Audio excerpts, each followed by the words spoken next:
Hello বন্ধুরা, তোমাদের জন্য নতুন মজাদার রোমান্টিক গল্প নিয়ে হাজির হলাম। আশা করি গল্পটি সবার ভালো লাগবে। যেসব মহিলাদের বাচ্চা হতো না, আমার মা তাদের জন্য ওষুধ তৈরি করত। কিন্তু যে ঘরে সে মহিলাদেরকে নিয়ে যেত, সেই ঘরে একমাত্র আমার মা আর তার চাকরানী ছাড়া আর কেউ যেতে পারত না। কিন্তু আমার যখন বিয়ে হলো তখন কোনো বাচ্চা হলো না। আমি বললাম, মা, আমার জন্য ওষুধ তৈরি করে দাও। মা খুব কঠিনভাবে বারণ করে দিল। আর একদিন আমি তার চাকরানীকে বললাম, আমায় সাহায্য করতে গু। সেদিন চাকরানী নিজের মুখ লুকিয়ে মায়ের ঘরে গেল। মা তাকে জিজ্ঞাসা করল যে, কি তুমি মুখ চাপা দিয়েছ কেন? সে বলতে লাগল যে, কি আমার মুখ খারাপ হয়ে গেছে গি। তারপরের দিন সেই চাকরের জায়গায় আমি মায়ের সেই ঘরে গেলাম, আর এরপর যে ঘটনাটা আমি দেখলাম সেটা দেখে প্রায় আমার প্রাণ বেরিয়ে যাওয়ার মতো অবস্থা হল। আমার মায়ের নাম সোনম। সে তার সময়ে সবথেকে বেশি পড়ালেখা করা মহিলা ছিল আর গ্রামের মধ্যে প্রথম এমন মেয়ে ছিল যে কিনা ডাক্তার হয়েছিল। কিন্তু তার পড়াশোনা পুরো হয়নি, কারণ তার বাবা এই দুনিয়া থেকে চলে গিয়েছিল। এরপরে আমার মা নাবাচ্চা হওয়া মহিলাদের চিকিৎসা করতে লাগল। আর এভাবেই একদিন তার বিয়ে আমার বাবার সাথে হলো, আর তারপরে আমি এই দুনিয়াতে এলাম। আর এখন আমার বিয়ের বয়স হয়েছে। আমার মা ঘরের মধ্যেই মহিলাদের চিকিৎসা করত, আর যে মহিলারই চিকিৎসা করত তার বাড়িতে বাচ্চা নিশ্চিতভাবেই হতো। মা পড়ালেখা করা মহিলা ছিল, কিন্তু একটা ঘটনা খুব অদ্ভুত লাগত, আর তা হল, কেন একটা আলাদা করে ঘর বানিয়ে রেখেছিল মা, যেখানে সেসব মহিলাদের চিকিৎসা করত। আমার ১৭ বছর বয়স হয়ে গিয়েছিল, কিন্তু তখনও পর্যন্ত আমি ওই ঘরটা খুলে দেখিনি যে ভিতরে কি আছে। ওখানে শুধুমাত্র আমার মা আর তার চাকরানী যেতে পারত। তার বয়স আমার মায়ের মতোই ছিল। সে আমার মায়ের সুখ দুঃখের সাথী ছিল। আমার মা বিয়ের আগে থেকেই তাকে জানত। আর এখন তো তারা দুজনে একে অপরের খুব প্রিয় বন্ধু হয়ে গিয়েছিল। কিন্তু একটা ঘটনা অদ্ভুত ছিল, সেটা হলো যে মাঝেমধ্যেই তার সেই ঘর থেকে চেঁচানোর আওয়াজ আসত। আওয়াজ শুনে যেন মনে হতো কোনো মহিলার সন্তান জন্ম নিচ্ছে সেই সময়। কিন্তু এখানে তো মহিলার কোনো সন্তান জন্ম হতো না, তাহলে চেঁচানোর আওয়াজ কেন আসত? আমি ঘরে যাওয়ার অনেক চেষ্টাও করেছিলাম, কিন্তু মা কখনো আমাকে ভেতরে নিয়ে যায়নি আর আমার বাবাকেও নিয়ে যেত না ঘরে। আমার বাবার মুখ তো আমার মা টাকা দিয়ে বন্ধ করে রেখেছিল। কেননা আমাদের ঘরে অনেক টাকা আসত, মা একটা পেশেন্টকে দেখত আর কয়েক হাজার টাকা নিত, আর যখন তারা জানতে পারত যে তাদের সমস্যার সমাধান হয়ে গেছে তখন তারা মিষ্টি, কাপড় সবকিছু নিয়ে আসত আমাদের জন্য। ঘরে তো প্রতি সপ্তাহে এইরকম জিনিসপত্র আসতে থাকত। মিষ্টি খেয়ে খেয়ে আমার ওজন বেড়ে গিয়েছিল। বাবা বলত যে, ওর বিয়ে দেব কি করে? এত ভারী শরীর হয়ে গেছে, ওকে তো কেউ বিয়েই করবে না আগে। বাবা এই কথাটা মজা করে বলত। আমারও বিয়ের খুব ইচ্ছা ছিল। আমি বলতাম যে, এটা তো ভালো, আমার বিয়ে করিয়ে দাও, হ্যাঁ আমাকে বিয়ে দিয়ে দাও। ব্যাস, আমার মাথাটা সঙ্গে সঙ্গে বিয়ের দিকে ঘুরে গিয়েছিল। মা একটা ভালো সম্বন্ধ দেখে আমার বিয়ে দিয়ে দিল। আমার বর ভালো তো ছিল, কিন্তু আমার মা বাবাকে নিয়ে খুব মজা করত। খুব ভালো জীবন কাটছিল। কখনো কখনো বাবার বাড়ি আসতাম, তখন বাড়ির সবার সাথে দেখা সাক্ষাৎ হয়ে যেত। আর মায়ের যে চাকর, সে সারা জীবন মায়ের সাথেই কাটিয়ে দিল। নিজের ৪টে মেয়ের বিয়েও সে এই চাকরির পয়সাতেই দিয়েছিল। আর নিজের বাড়িও বানিয়ে নিয়েছিল। কিন্তু আমি জানি না যে তারা কি এমন চিকিৎসা করত। আমার মা একটা বড় মেশিন কিনে এনেছিল, অনেক দামি মনে হচ্ছিল। এটা মায়ের ঘরের বাইরে পড়েছিল, কেননা ওটাকে ভেতরে নিয়ে যাওয়ার জন্য লোকের প্রয়োজন ছিল। আমি মাকে জিজ্ঞাসা করলাম যে এটা কি? মা বলেছিল যে এটা মেডিকেলের ডাক্তারদের একটা বড় মেশিন। আমি জিজ্ঞাসা করলাম যে, তুমি এই মেশিন দিয়ে কি করবে? তুমি তো চিকিৎসা করো, অপারেশন তো করো না। কিন্তু মা বলল যে, কি এই মেশিনটা আমার ভীষণ দরকার। আর আমাদের কাজটাও আরও দ্বিগুণ হারে ভালোভাবে হতে পারবে এই মেশিনের জন্য। আমি বললাম যে, তুমি এত পয়সা রোজগার করে কি করবে? অনেক তো করলে মা, এবার তুমি একটু আরাম করো। মা বলতে লাগল, পয়সা ছাড়া জীবন কি হয়? পয়সা তো এমন জিনিস যেটা প্রতিদিন প্রয়োজন হয়। আমার শ্বশুরবাড়িতে আমার নন্দের এর বাচ্চা হচ্ছিল না। সেই ব্যাপারে যখন আমি জানতে পারলাম, আমি বললাম যে, আমার মা সারা দুনিয়ার চিকিৎসা করে বেড়াচ্ছে। তোমারও করে দেবে, কিন্তু চিকিৎসা খুব দামি, চিকিৎসায় অনেক খরচ হয় গে। আমাদের থেকে তো পয়সা নিও না। আমরা তো তোমাদের আর শ্বশুর বাড়ির আত্মীয় হই, আমরা তো তোমাদের সম্পর্কে কেউ হই। যখন কিনা সে আমাদের কেউ ছিল না, সে তো ছিল দূর সম্পর্কের, আমার নন্দের ছিল। কিন্তু আমার শাশুড়ি বলেছিল যে, কি তোমার মাকে বলো যে এর চিকিৎসা ফ্রিতে করে দিতে। কেননা মেয়ের শ্বশুর বাড়ির ব্যাপার তো আর এখন ব্যাপারটা আমার শ্বশুরবাড়িরই হয়ে গিয়েছিল। কারণ এই প্রথমবার আমার শাশুড়ি আমাকে কোনো কথা বলেছিল বা আমাকে কোনো কাজ করতে বলেছিল।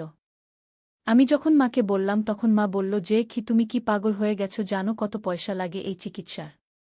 আমি মাকে বললাম যে কোনো ব্যাপারে পয়সা লাগে? শুধুমাত্র ওষুধ দিতে হয় তো? চুপ করে দিয়ে দাও।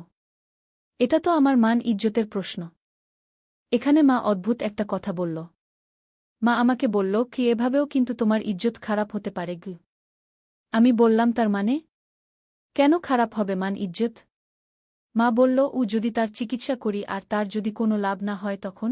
আমি বললাম মা তুমি যার যার এখনও পর্যন্ত চিকিৎসা করেছ তারা প্রত্যেকেই তো লাভ পেয়েছে, তাহলে আমার শ্বশুরবাড়ি আত্মীয়র কেন লাভ হবে না?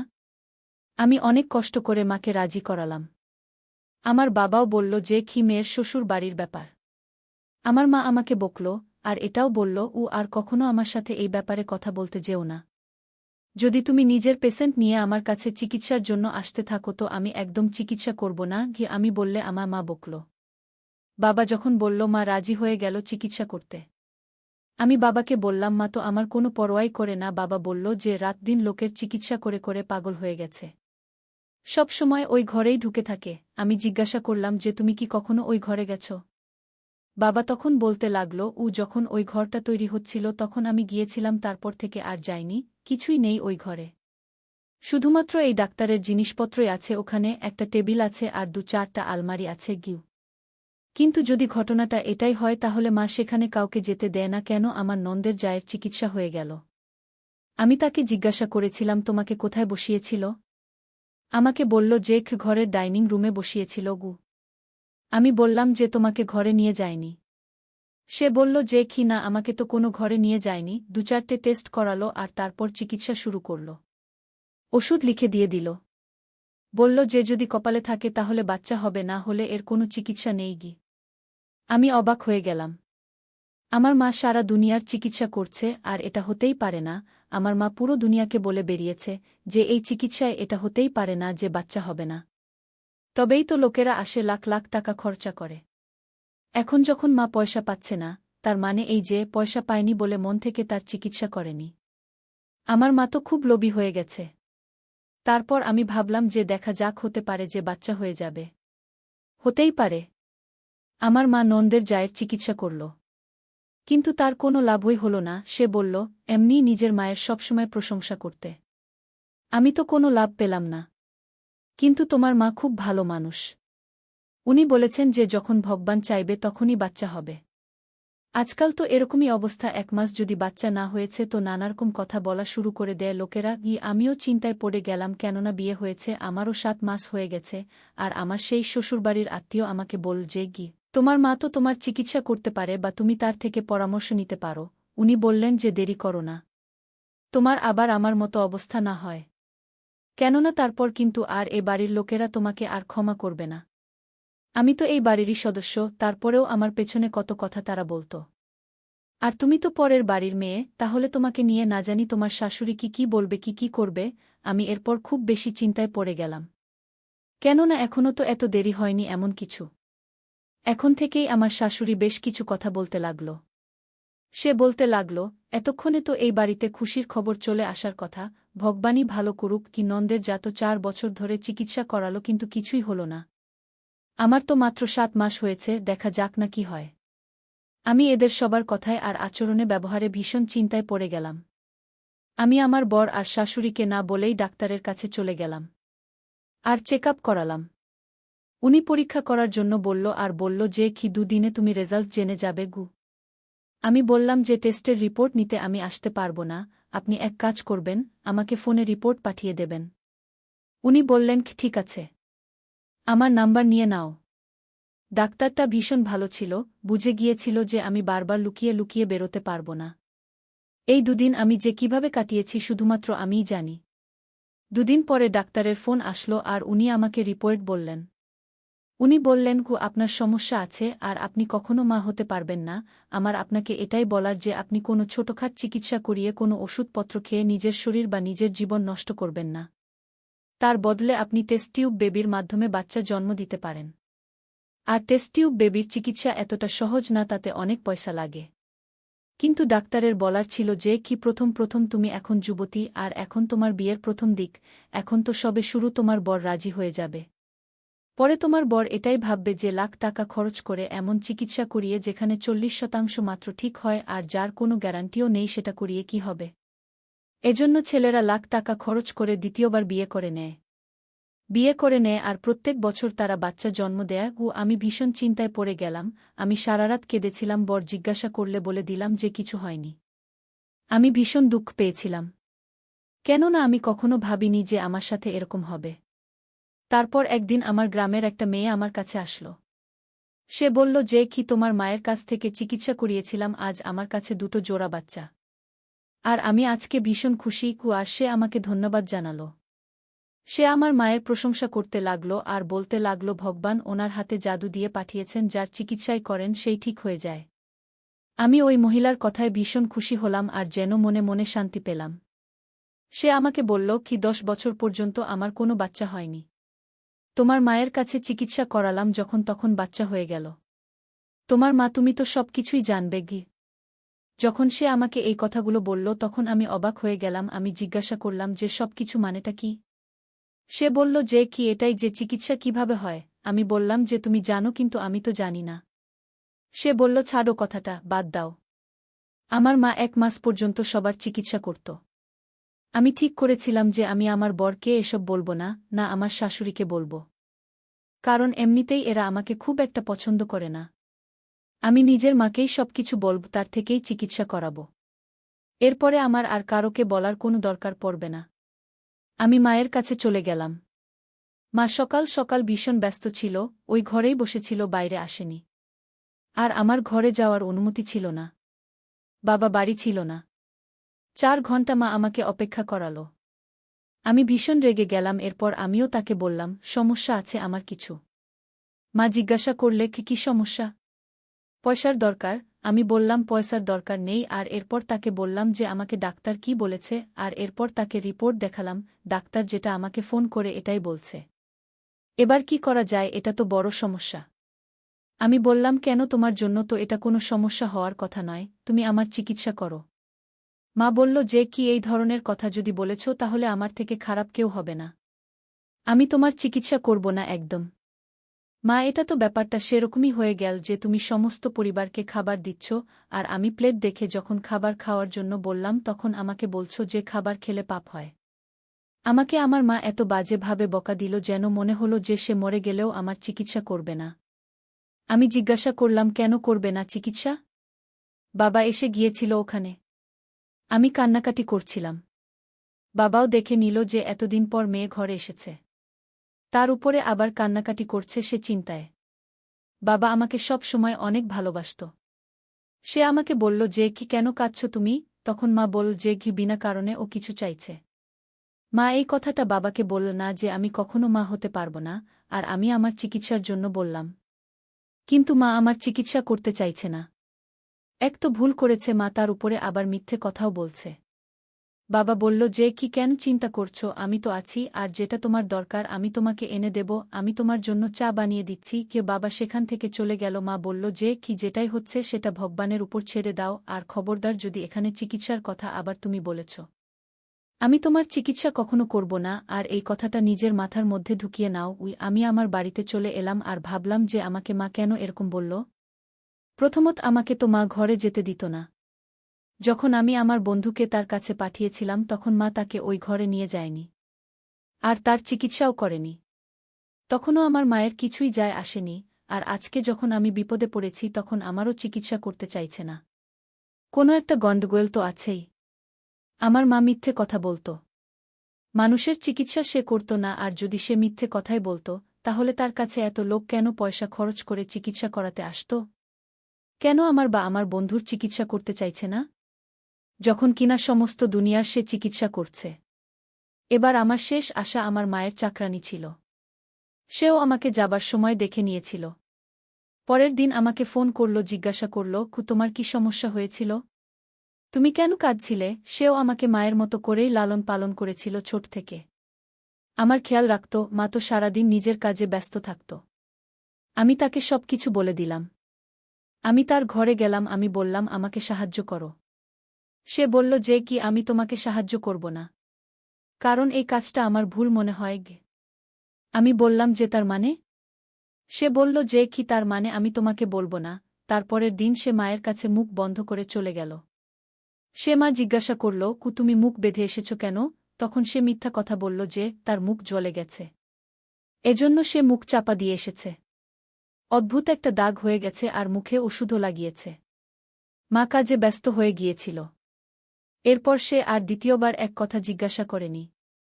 আমাকে চাকরানী বল, কাল তুমি মুখ বেঁধে চাপা দিয়ে যাবে। আমি মুখ চাপা দেওয়ার কারণ প্রথমেই বলে দিয়েছি। এজন্য তোমাকে সে কিছুই জিজ্ঞাসা করবে না। আমি বললাম যে আমার খুব ভয় লাগছে।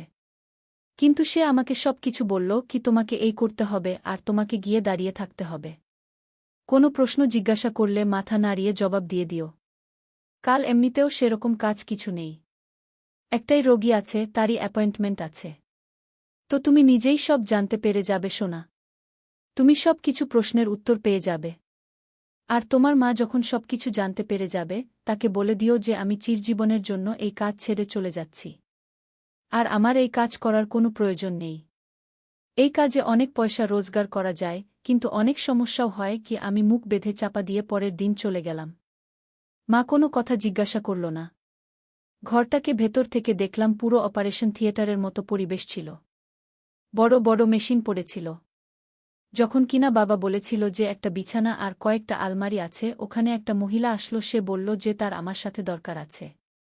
মা বলল, তুমি ওর রিপোর্টটা দেখে নাও। আমি যখন তার রিপোর্ট পড়লাম তখন ওই একটা কথাই লেখা ছিল যে সে কখনো মা হতে পারবে না। আর তাকেও বলা হয়েছিল যে সে যেন টেস্ট টিউব বেবির মাধ্যমে বাচ্চা জন্ম দেয়। এই সমস্ত কথাই লেখা ছিল। তাহলে কি মা এই সমস্ত কাজ করত? কিন্তু কিভাবে করে মা? মা তো ডাক্তার না।